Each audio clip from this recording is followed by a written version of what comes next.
Prince Charles is under fire for calling the UK government's plans to send some illegal migrants to Rwanda appalling. He allegedly made the comments during a private conversation.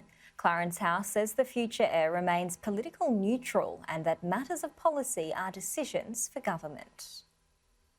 Well, it will have a big impact, but Clarence House, whilst they haven't denied the fact that he's made these comments, have been very clear that he wouldn't do or say anything which would influence government policy, or wouldn't do or say anything which would intend to influence government policy. But of course, Prince Charles is the future king, the future heir, so he has to be very careful about the comments that he does say on record. But as we know, this was allegedly a private conversation with someone that, quite frankly, couldn't keep it very private. Now, in a statement from Clarence House, they said that we would not comment on supposed private conversations with the Prince of Wales, except to restate that he remains politically neutral and that matters of policy decisions are for government. So Clarence House there are making it very clear that he wouldn't say anything which would try and influence government policy. But if he did, as we've just heard from that VT, he wouldn't be alone. There's been a petition with more than 100,000 signatures now calling for a halt to this flight. We've also heard